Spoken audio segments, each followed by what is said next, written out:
1865. America was in tatters after the Civil War. Then, it built. Miles upon miles of railroad. Once divided by cannon and gunpowder, now we were bonded together by steel and steam. And soon, electricity and diesel. What took months to get across our vast landscape now took days. We continued to construct and connect, becoming the example to the rest of the world. Today, we are the paragon of ultra-fast, high-tech bullet... Yeah, right. What a load of baloney. Here we are, the paragon of high-speed rail. You know, it sure would have been a great ending. But why? Why did we do this to ourselves? I mean, other countries are zipping away in high-tech bullet trains at excess of 200 miles an hour. And yet, here we are. We're stuck here, He started early and kept here, and, here.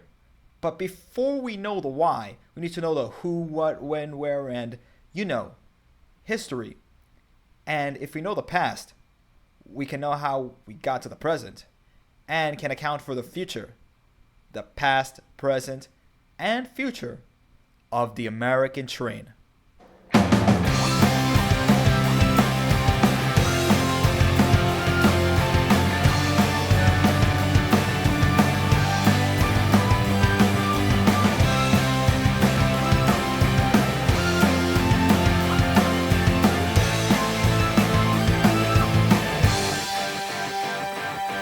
I may have forgotten to mention, my name is Demetrius, the guy who's going to be narrating this, and the founder of a group called the High Speed Rail America Club, based here in sunny Miami. This is where we do our research and application in Florida International University, the largest research university in the Southeast. But none of this, nor Miami, nor even South Florida, would have existed if it weren't for railroads.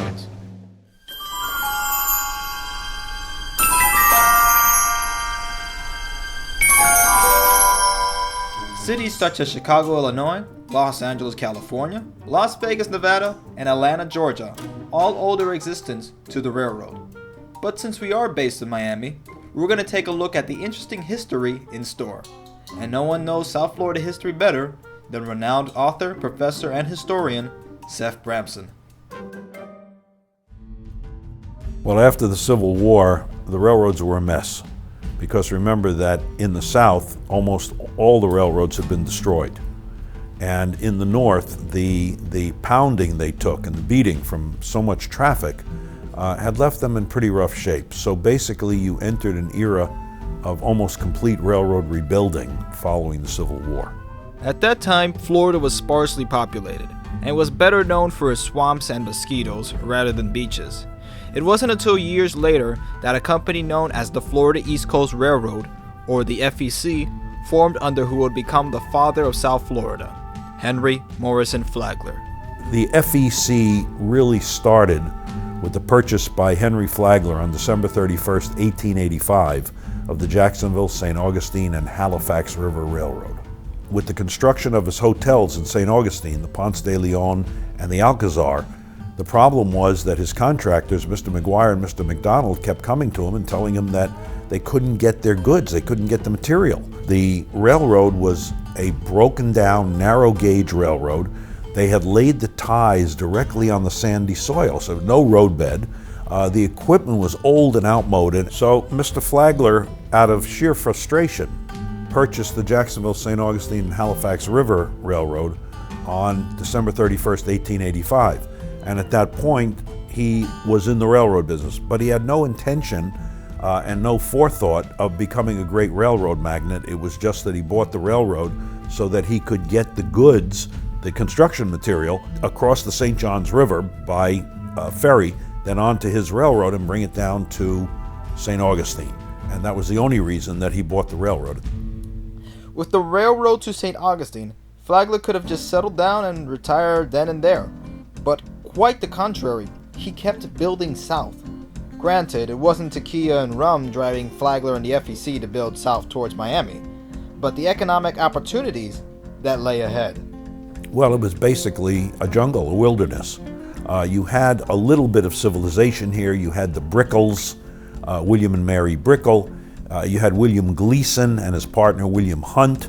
It wasn't totally barren, but essentially there was really nothing here. Mrs. Tuttle and the Brickles had been pleading with Mr. Flagler to extend his railroad, but until the great freezes of December of 1894 and January and February of 1895, there was no reason to extend the railroad. And so he just didn't do anything, but with those freezes, Mrs. Tuttle then sent him a telegram, said the region around the shores of Biscayne Bay was untouched by the freezes, and asked him to come down and see. Well, he didn't see. He sent his two now famous in Florida history lieutenants, James Ingraham and Joseph R. Parrott. They came down, they looked, they went back to him, they reported, they said, my God, it's incredible, untouched by the freezes. Then he sent Mrs. Tuttle a telegram. He said, Madam, what is it that you propose? She wrote back and she said, if you will extend your railroad to the shores of Biscayne Bay and build one of your great hotels, then in addition, and this is the key part, in addition to the lands already promised you by Mr. and Mrs. Brickle south of the river, I will give you half of my holdings north of the river, plus 50 acres for shops and yards. And with that, a contract was drawn up. The contract was signed by all parties, and that's why the railroad was extended to the shores of Biscayne Bay. Thousands of passengers rode down to Miami and other parts of Florida, and the population boomed. Many who stayed at Flagler's hotels decided to stay in Florida after all. And hospitality today remains the #1 industry in Florida. Coincidentally, we happen to have a hospitality expert here at FIU, Dean Mike Hampton. Well, in the history of Florida, of course, Flagler bringing the rail system down here started the hospitality industry in Florida, essentially. Although there would be others that might contest that kind of positioning. He was responsible for building the icons in the state of Florida, one of those being the breakers in Palm Beach. And that continues to be a focal point for us. Flagler really was totally responsible. He was responsible for the development of the east coast of Florida, and very simply, the east coast of Florida is his monument. There is not a city or a county or a town on the east coast of Florida that does not have something named for Henry Flagler. The story of South Florida's rise isn't just exclusive to South Florida. When you look at every major city in the U.S., all of them share a similar story. Trains come in, create new jobs, infrastructure opportunities, and commerce. Trains play a central role in the creation of American cities. I mean, after all, Grand Central Station is central. And the pattern is national. Unfortunately, our story here also has a terrible turn.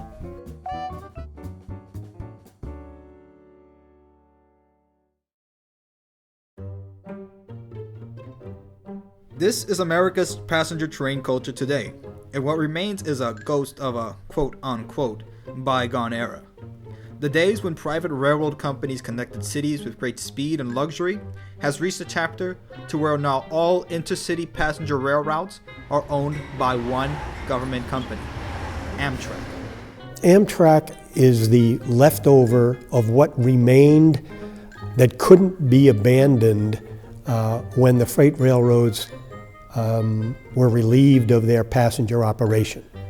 In order to understand what's out there today, you have to understand a little bit about the history of how it got there. The freight railroads were losing money. They were regulated railroads for freight rates. They couldn't make money.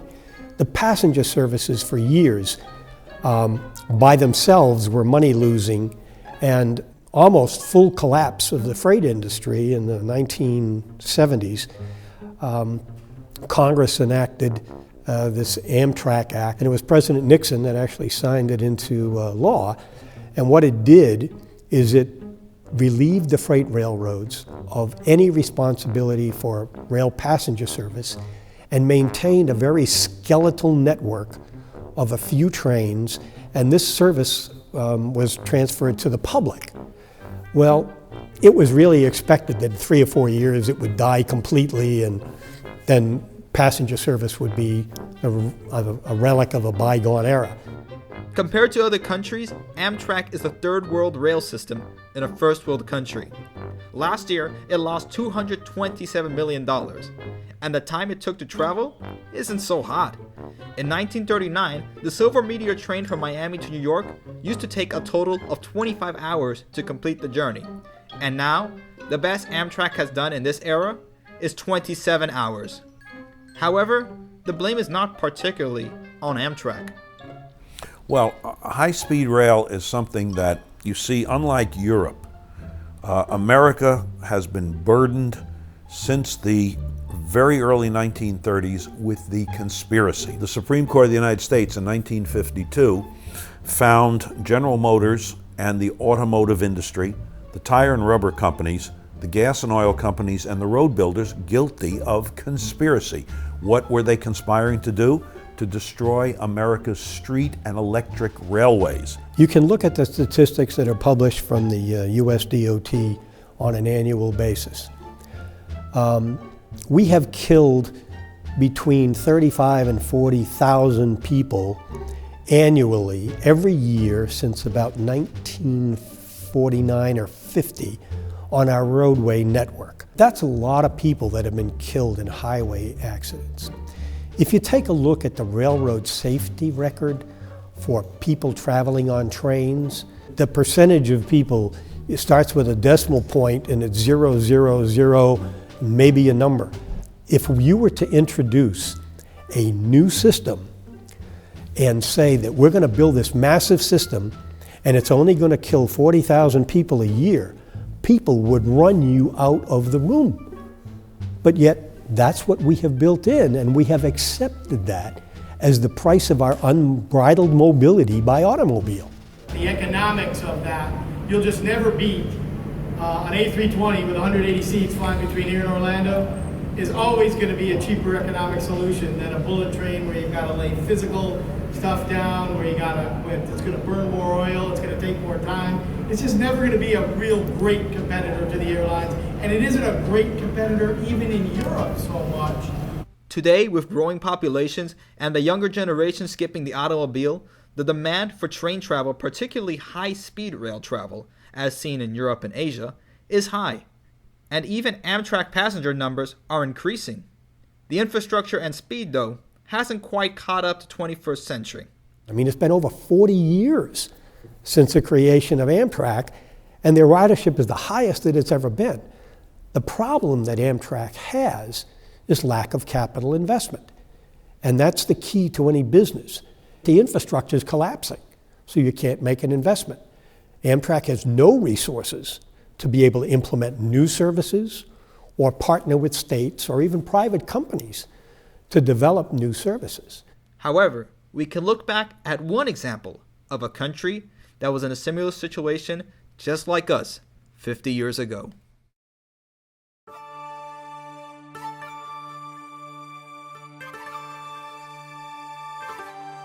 Now, sometime after World War II, Japan was absolutely shattered, but years after that, they actually came back up. And the cities were being flocked with a whole bunch of people, so they needed to find a way to move them around in the cities. And with the upcoming 1964 Olympics, well, congestion wasn't really going to help. So the way they figured it out, well, trains. The target speed of the first train was 200 kilometers an hour, which in Americanese is 125 miles an hour. Well, with the help of engineers and architects from the designers of World War II planes that the Japanese had, they were able to make the bullet train, which is why it looks sort of like an airplane. All right, so not only did the first train exceed the top target speed of 125 miles an hour, but also even passed it to 130 miles an hour. Now remember, we're talking about 50 years ago. Great Scott. Now, the whole thing was met with a thunderous applause across Japan when it finally unveiled in October of 1964, right in time for the Olympics. And they even had a little contest to name the train. And the name they chose, well, it hit the whole entire thing of the time, and it was called Hikari, which in Japanese means light. Today, Japan has the premier network of high-speed rail in the world, with glimmery trains reaching speeds of over 200 miles an hour and 2,000 miles of track. And they're not done, not by a long shot. With even more miles on the way, and a magnetically levitating train capable of over 375 miles an hour. One company here in Florida is already making strides to take America into the high-speed age and connecting Miami and Orlando. Yes, it's about time. And it happens to be the direct descendant of Henry Flagler's line. It's called All Aboard Florida. One thing that we were able to do here is do something what a lot of people don't believe can be done anymore. After the old railroads like Pennsylvania Railroad, the Erie Lackawanna shut down, there was this concept in the United States that there cannot be a privately run railroad that is actually successful. And I'm here to prove that wrong. Every time I tell people about it, they say, I can't believe it's taken so long, or they say, finally. Right now, I have the grandmother in Orlando. I go to see her every week. It takes me 4 or 5 hours to get there on the turnpike. I mean, you have all of these reasons why people hate traveling in this state right now. Once you're on a high-speed train, you totally get it. I mean, that's just it. You just like, why don't we have this in this country? It's just such a privilege to be able to sit back, relax in a comfortable environment, move at a high speed, enjoy the scenery, do Wi-Fi work, do work literally.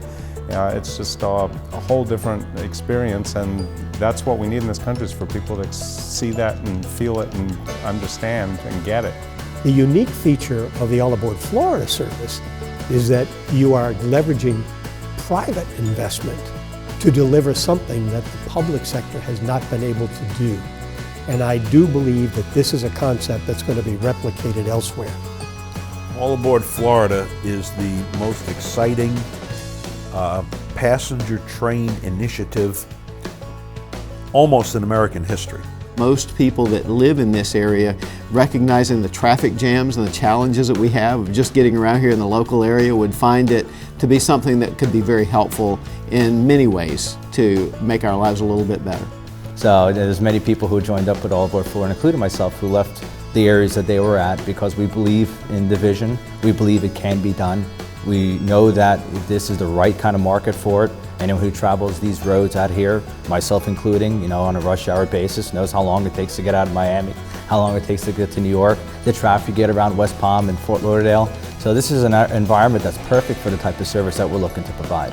So for Florida, it is surprising to me that this hasn't happened yet. I think I mentioned I've been working in Florida as much as 20 years ago to try and bring a modern rail service to Florida. And for a variety of reasons that hasn't happened, but I do believe that we are at a dawning, if you will, of a whole new concept for intercity passenger rail service. I'm not trying to get rid of the car. There is the role for a car in everybody's lives. I will keep mine, but we need to offer a menu of options to the residents here. Well, it's like anything else. You want to make it safe, you want to make it efficient, you want to make it affordable. Those are all three things that we can do here. Number one, safety. You're far safer in a train, and that's statistically proven than you'll ever be on the roads around here.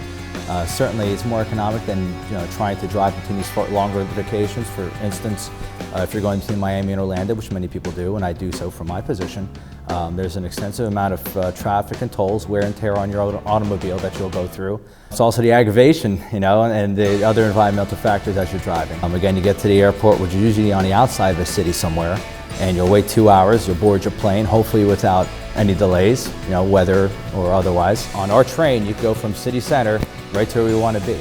So be it Fort Lauderdale, be it West Palm, be it Orlando. It takes you there quickly without the aggravating waits and really in style. It makes a destination much more attractive because when people have convenience of access, they're more prone to make the decision to utilize that destination. And so when you look at the attributes of Florida, Tampa, Orlando, Miami, getting individuals from one location to the other, it's better to have more options than not, particularly for here. Access by air is limited, so most people have to go by car.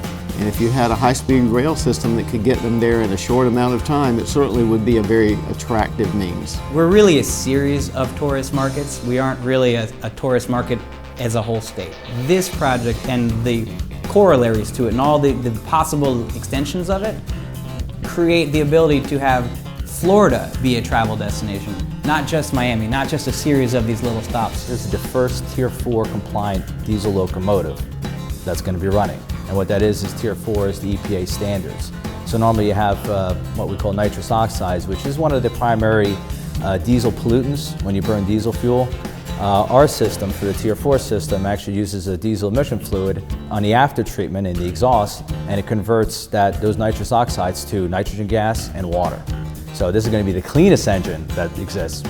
So that's a few of the things that are unique, and certainly, again, our speed 125 for a diesel locomotive is not commonly seen in the United States. When I was growing up, the biggest thing we wanted was we couldn't wait to get a car. That's not so important for you guys anymore. Frankly, you're a lot more environmentally oriented than we were.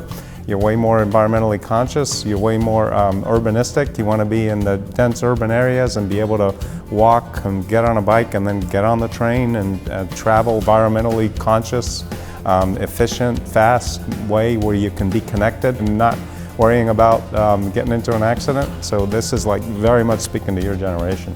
I lived in Europe for almost 6 years and have been on the high-speed trains, the English Channel Tunnel train, the Eurostar, the TGV, the Thalys train.